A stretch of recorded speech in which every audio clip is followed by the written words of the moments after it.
Hello everyone, welcome to Vinyan recipes. వేసవి కాలం వచ్చిందంటే పుచ్చకాయలు తినని వాళ్ళు ఎవరు ఉండరు కదండి. వాటర్ కంటెంట్ ఎక్కువగా ఉండే ఈ పుచ్చకాయల్ని ఈ వేసవి కాలంలో ఎవరైనా కూడా తినడానికి ఇష్టపడతారు.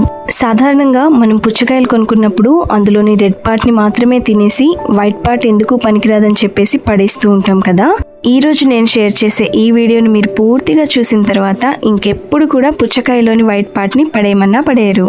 కేవలం పుచ్చకాయలోని రెడ్ పార్ట్ మాత్రమే కాదండి, మనకు అందులోని వైట్ పార్ట్ కూడా ఎంతో ఉపయోగపడుతుంది. అదెలా అనుకుంటున్నారా?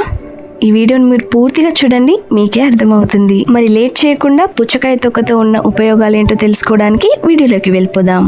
ఇక్కడ నేను మీడియం సైజ్ పుచ్చకాయని తీసుకొని అందులోని రెడ్ పార్ట్ అంతా కూడా తినేసిన తర్వాత తొక్కకున్న గ్రీన్ పార్ట్ అంతటిని కూడా పూర్తిగా తొలగించేసి మిగిలిపోయిన ఈ వైట్ పార్ట్ అంతటిని చిన్న చిన్న ముక్కలుగా కట్ చేసి తీసుకున్నాను. ఇక్కడ కట్ చేసి పెట్టుకున్న ఈ ముక్కలన్నీ దగ్గరగా 1/2 కిలో వరకు ఉంటాయి.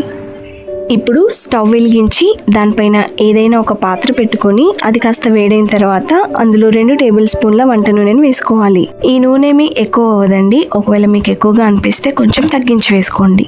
ఈ నూనె కాస్త వేడైన తర్వాత ఇందులో 1/2 టీ స్పూన్ ఆవాలు, 1/2 టీ స్పూన్ జీలకర్ర మొత్తం కలిపి 1 టీ స్పూన్ దాకా వేసుకోవాలి. ఈ నూనెలో ఆవాలు జీలకర్ర కాస్త వేగిన తర్వాత ఇప్పుడు ఇందులో 2 ఉల్లిపాయల్ని చిన్న చిన్న ముక్కలుగా కట్ చేసి వేసుకోవాలి. ఉల్లిపాయల్ని వేసుకున్న తర్వాత ఈ ఆయిల్లో ఇవంతా కూడా చక్కగా మిక్స్ అయ్యేలాగా బాగా కలుపుకోవాలి. ఇక్కడ నేను మీడియం సైజులో ఉండే ఉల్లిపాయల్ని తీసుకున్నాను. వాటిని ఇలా చిన్న చిన్న ముక్కలుగా కట్ చేసి ఇందులోకి వేసుకున్నాను. మీరు కావాలనుకుంటే ఇందులోకి ఉల్లిపాయ ముక్కలకి బదులుగా వెల్లుల్లి ముక్కల్ని కూడా వేసుకోవచ్చు. ఉల్లిపాయ ముక్కలు ఆయిల్లో ఇలా చక్కగా వేగి కొంచెం లైట్గా కలర్ చేంజ్ అయిన తర్వాత ఇందులోకి ఇప్పుడు మనం ముందుగా కట్ చేసి పెట్టుకున్న పుచ్చకాయ ముక్కల్ని నీళ్ళలో శుభ్రంగా కడుక్కొని ఇందులోకి వేసుకోవాలి.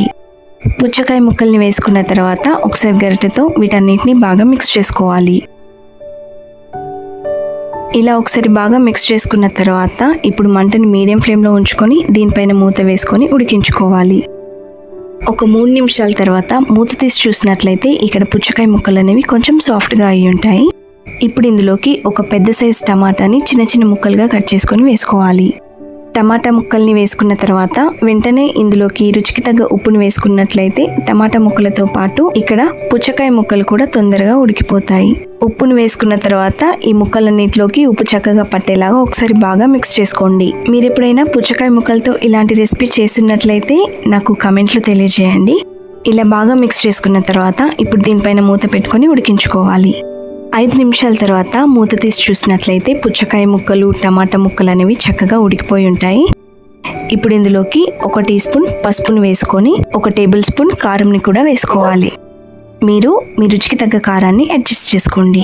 కారం, పసుపు వేసుకున్న తర్వాత మంటని లో ఫ్లేమ్లో ఉంచుకొని ఒకసారి దీన్ని అంతటిని బాగా మిక్స్ చేసుకోవాలి. ఇక్కడ కర్రీ అనేది ఆల్మోస్ట్ ఉడికిపోయింది కాబట్టి దీనిపైన మూత వేసుకొని ఉడికించుకునే పని లేదు.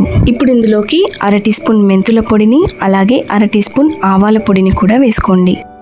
మెంతుల పొడి, ఆవాల పొడి అనేది పూర్తిగా ఆప్షనల్ అండి. ఒకవేళ మీ ఇంట్లో ఉంటే కనుక వేసుకోండి, లేదంటే స్కిప్ చేసేయండి. ఈ పొడులను వేసుకోవడం వల్ల కర్రీ టేస్ట్ అనేది చాలా బాగుంటుంది.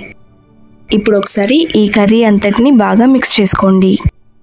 ఒక 5 నిమిషాల పాటు ఈ కర్రీని బాగా మిక్స్ చేస్తూ ఉడికించుకున్న తర్వాత ఇప్పుడు ఇందులోకి 1 గుప్పెడు కొత్తిమీర ఆకును వేసుకోండి. కొత్తిమీర ఆకును వేసుకున్న తర్వాత ఒకసారి అంతా కూడా బాగా మిక్స్ చేసుకోవాలి. ఈ పుచ్చకాయ కర్రీని చపాతీతో తింటే చాలా టేస్టీగా ఉంటుంది. ఒకసారి తప్పకుండా ట్రై చేసి చూడండి. ఇప్పుడు ఫైనల్గా స్టవ్ ఆఫ్ చేసేసి వేడివేడిగా కర్రీని ఎంజాయ్ చేయండి. మరి ఈ రెసిపీ మీకు నచ్చినట్లయితే వీడియోని తప్పకుండా లైక్ చేసి నా ఛానల్ని సబ్స్క్రైబ్ చేసుకోండి. Thanks for watching. బాయ్.